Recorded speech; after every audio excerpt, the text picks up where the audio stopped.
Un jeune garçon noir prend la parole au tribunal, et ses mots laissent tout le monde, y compris le juge, sans réaction. La salle d'audience est d'un silence complet, mais la tension qui s'en dégage est palpable. Tous les yeux se portent sur ce garçon de 12 ans, qui, d'un courage inespéré, interrompt l'audience. Ce qu'il dit fait pâlir l'homme le plus imposant de la salle, comme si un spectre venait de le hanter.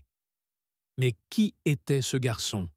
Et pourquoi ses paroles ont-elles eu un tel effet? Qu'a-t-il vécu pour en arriver là? Ce qui semblait être une audience ordinaire cachait une réalité bien plus sombre. L'histoire de Mathéus, un garçon qui a survécu aux abus et à l'abandon de ses parents adoptifs, expose les facettes les plus obscures de la vie familiale. Derrière les portes d'un foyer soi-disant paisible, il y avait des cris étouffés, de la violence dissimulée sous le masque de la discipline, et une souffrance qu'aucun enfant ne devrait connaître. Avant de découvrir cette histoire bouleversante et révélatrice, n'oubliez pas de liker cette vidéo, de vous abonner à la chaîne et de partager votre avis dans les commentaires. Votre engagement peut aider à combattre l'injustice. Mathéus était un enfant réservé, évitant presque toujours de croiser le regard des autres. À l'école, ses enseignants avaient remarqué qu'il semblait constamment épuisé et absent. Mais c'est Carla, son professeur, qui, doté d'une grande sensibilité, aperçut ce que les autres n'avaient pas vu. Des vêtements toujours trop grands pour cacher des marques, un regard qui se détournait dès qu'on évoquait sa maison, et des excuses répétées pour justifier des blessures insignifiantes. Il vivait avec Rogerio et Patricia, ses parents adoptifs. Aux yeux des voisins, ils étaient le couple modèle, toujours souriants et impliqués dans la vie de la communauté. Pourtant, la réalité était tout autre. À la maison, Rogerio était un homme autoritaire, aux colères imprévisibles qui terrorisaient Mathéus. Patricia, bien que moins violente physiquement, utilisait des mots aussi blessants que des couteaux, érodant peu à peu la confiance du garçon. « Tu devrais être reconnaissant ?» lui lançait-elle en lui tendant une assiette de nourriture simple. « Sans nous, tu vivrais dans la rue. » Rogerio, quant à lui, contrôlait chaque aspect de la vie de Mathéus. Il prétendait qu'il faisait de lui un homme, mais en réalité, il imposait une domination par la peur. Chaque petite erreur, comme oublier de faire la vaisselle, devenait un prétexte pour des réprimandes sévères, loin des yeux des autres. C'était une matinée comme les autres lorsque l'enseignante Carla a décidé d'intervenir. Lors d'une activité de groupe, Mathéus s'est un peu laissé distraire, et sa chemise s'est légèrement remontée, révélant une marque violacée dans son dos qu'il a immédiatement tenté de cacher. Elle n'a rien dit à ce moment-là, mais a pris la décision de parler au garçon après les cours. « Mathéus, tout va bien ?»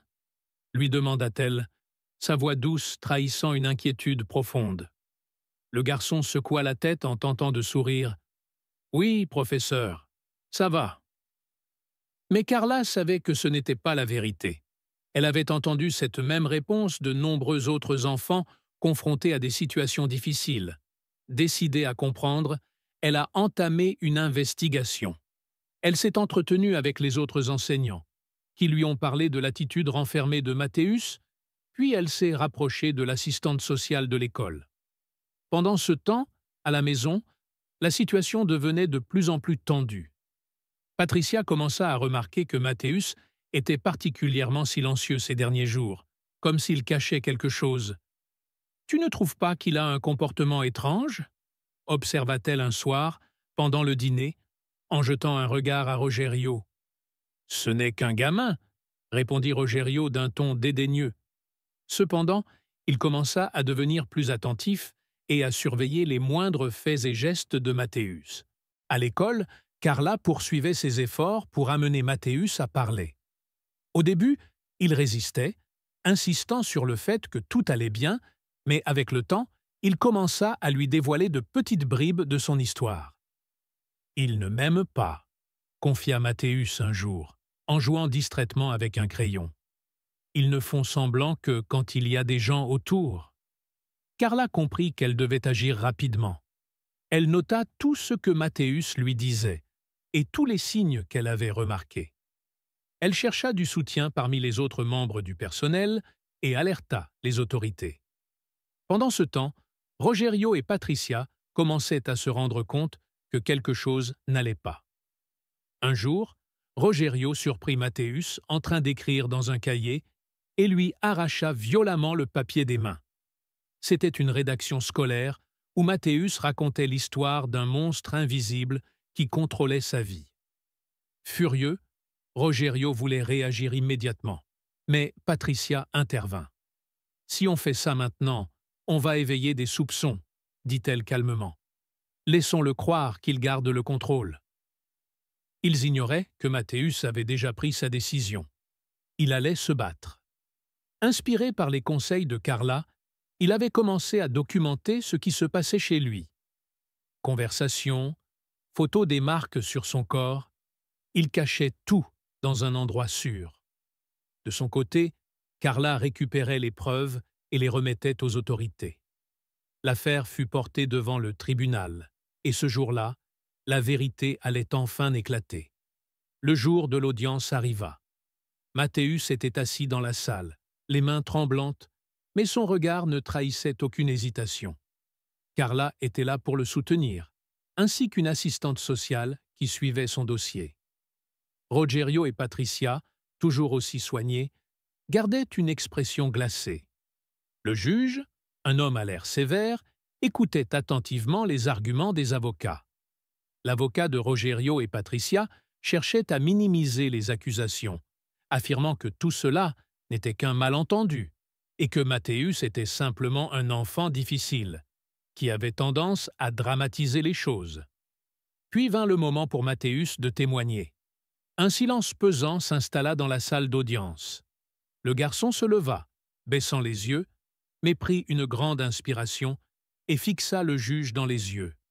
« Votre honneur, » commença-t-il d'une voix tremblante, « j'aimerais dire quelque chose avant de commencer. » Le juge, surpris, acquiesça et lui donna la parole.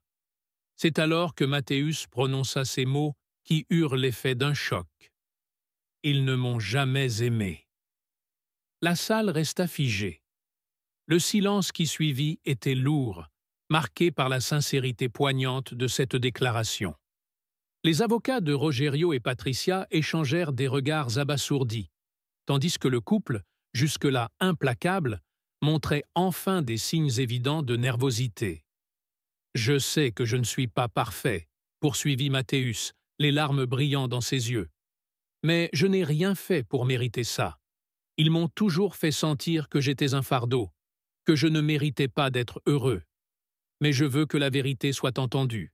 J'ai des preuves. » À ces mots, l'avocat de Mathéus se leva et présenta au tribunal les enregistrements, photos et notes que Mathéus avait soigneusement collectés. La salle d'audience semblait retenir son souffle, alors que les enregistrements, où l'on entendait Rogerio crier et Patricia humilier Mathéus, étaient diffusés. Le juge, jusque-là impassible, laissa transparaître une profonde émotion. Après avoir examiné les preuves, il demanda à Rogerio et Patricia s'ils souhaitaient réagir aux accusations. Mais aucun mot ne franchit leurs lèvres. C'est alors que Carla, l'enseignante, demanda la parole. « Votre honneur, Mathéus est un enfant d'un courage exceptionnel. Malgré tout ce qu'il a enduré, il a trouvé la force de lutter pour la vérité. Il mérite une véritable chance d'avoir une vie meilleure. » Le juge acquiesça, clairement touché par l'engagement de Carla et la bravoure de Mathéus. Après un moment de réflexion, il rendit son verdict. Rogerio et Patricia furent déclarés coupables de maltraitance envers un mineur. Mathéus, quant à lui, fut placé sous la protection des services sociaux avec l'espoir qu'il trouve enfin une famille aimante et bienveillante. Lorsque le verdict fut rendu, Mathéus ressentit un immense soulagement. Pour la première fois depuis longtemps, il avait l'impression d'avoir été entendu, d'avoir été vu. En quittant la salle du tribunal, Carla posa une main réconfortante sur son épaule et lui murmura Tu es plus fort que tu ne le crois, Mathéus. Ton courage a fait toute la différence. » Dans les semaines suivantes, Mathéus fut placé dans une nouvelle famille d'accueil. Cette fois-ci, il trouva un foyer où il était respecté et aimé. Il continua à voir Carla, qui restait pour lui une mentor, une source d'inspiration. Bien que les blessures du passé ne disparaissent jamais complètement, Mathéus apprit à reconstruire sa vie, petit à petit. Et chaque fois qu'il doutait de lui-même, il se rappelait du jour où il avait eu le courage de parler et de la force qu'il avait trouvée en lui pour lutter contre l'injustice.